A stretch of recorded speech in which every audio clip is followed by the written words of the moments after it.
दोस्तों, अगर आप एल&टी माइक्रो फाइनेंस में फील्ड ऑफिसर के तौर पे अगर आप जॉब करना चाहते हैं जिसमें सैलरी आपको 25,000 प्लस मिलने वाला है, तो इस वीडियो में हम बताने वाले हैं कि अगर आप फील्ड ऑफिसर के तौर पे एल&टी माइक्रो फाइनेंस में अगर आप जॉब करते हैं।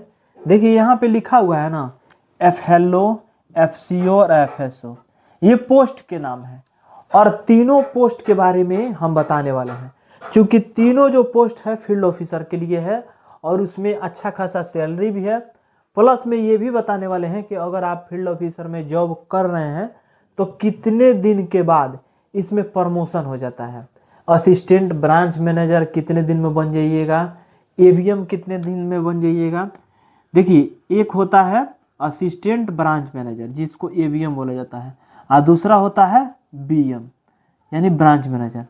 तो दोनों पोस्ट के बारे में हम आज बात करने वाले हैं कि कितने दिन में आप ABM बन जाइएगा और कितने दिन में BM बन जाइएगा। और ये जो पोस्ट देख रहे हैं ये पोस्ट में अलग अलग कार्य है।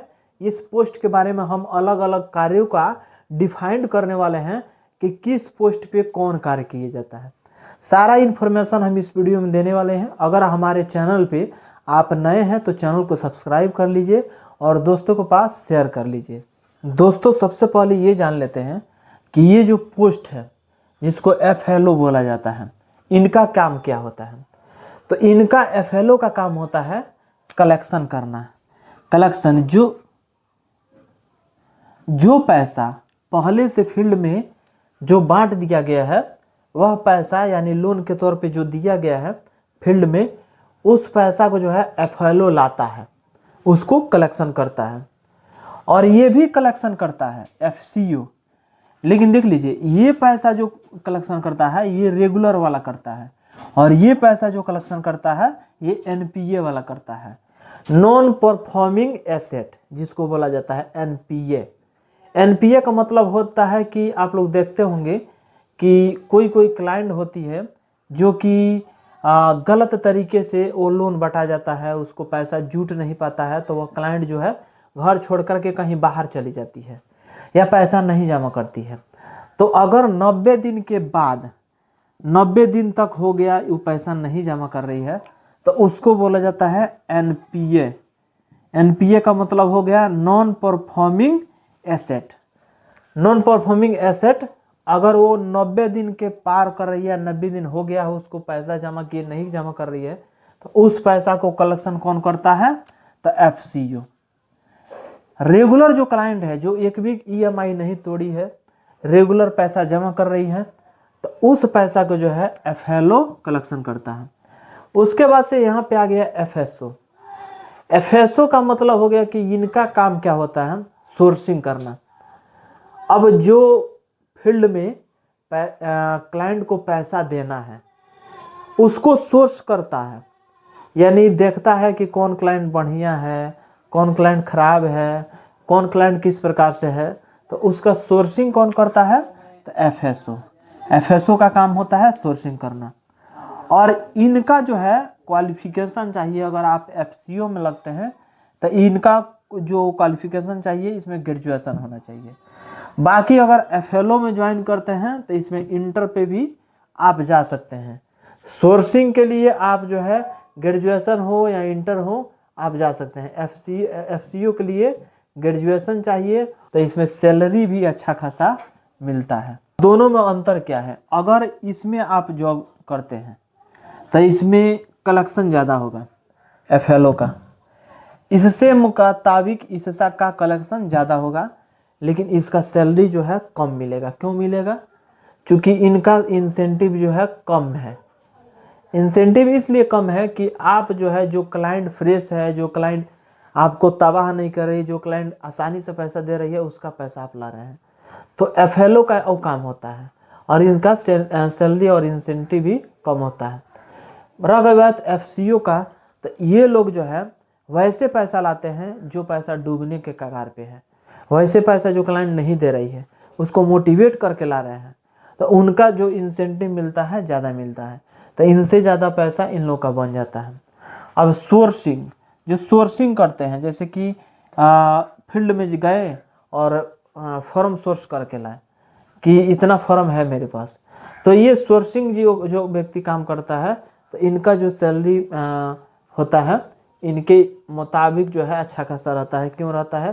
क्योंकि उनका सोर्सिंग के ऊपर भी इसमें इंसेंटिव इनको मिलता है, जितना सोर्सिंग करते हैं उतना इंसेंटिव मिल जाता है। अब दोस्तों रह गई बात की जैसे कि फील्ड ऑफिसर के तौर पे आप काम कर रहे हैं, रेगुलर काम किए, ना ही ऑडिट में आपका कोई इथी पकड़ाया, फॉर्म पकड़ाया, ना ही ऑडिट में आपका कोई फॉर्म पकड़ाया, और ना ही आपके ऊपर किसी प्रकार का क्लेम है, और ना ही किसी प्रकार का आपने फ्रॉड किया है।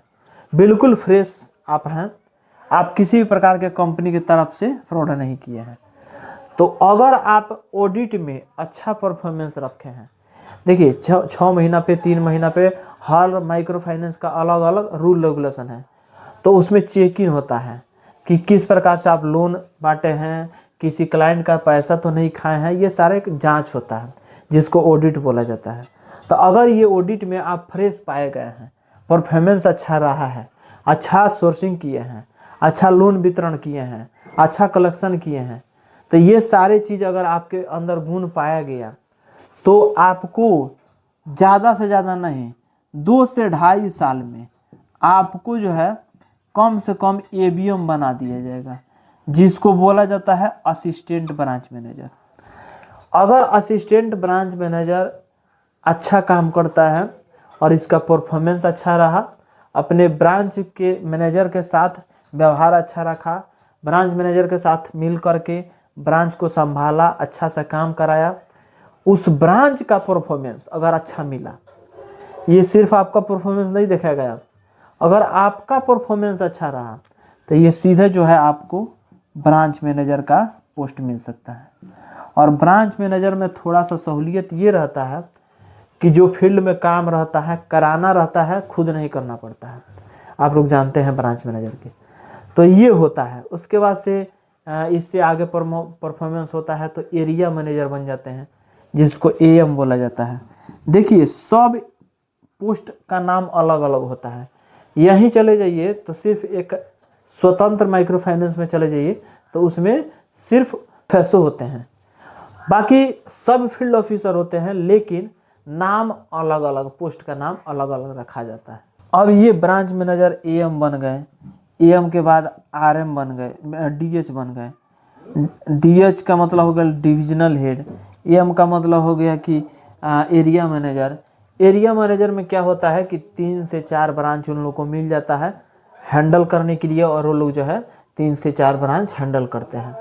बाकी सैलरी का बात किया जाए तो अगर आप ग्रेजुएशन लेवल पे एफसीओ का पोस्ट संभालते हैं तो उसमें प्लस 17,000 18,000 से स्टार्टिंग हो जाता है।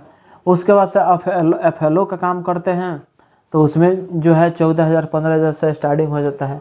एफएसओ का काम करते हैं तो इसमें भी 17,000 18,000 से स्टार्टिंग हो जाता है। लेकिन कुल मिला करके जो कमाई होता है वह 25 प्लस हो जाता है। कैसे हो जाता है? तो इंसेंटिव को लेकर के। अगर आप काम कर रहे हैं, मन लगा करके काम कर लिए, तो उसमें परफॉर्मेंस अच्छा रहा, इंसेंटिव अच्छा मिला, तो 25 प्लस हो जाता है। तो आप काम करने के लिए ही तो गए हैं ना। अगर आप गए हैं वहाँ पे सिर्फ कुर्सी डटा करके चले आए, फील्ड में गए मनमौजी टाइम पास करके चले आए, तो उसमें तो पैसा नहीं कमा पाइएगा।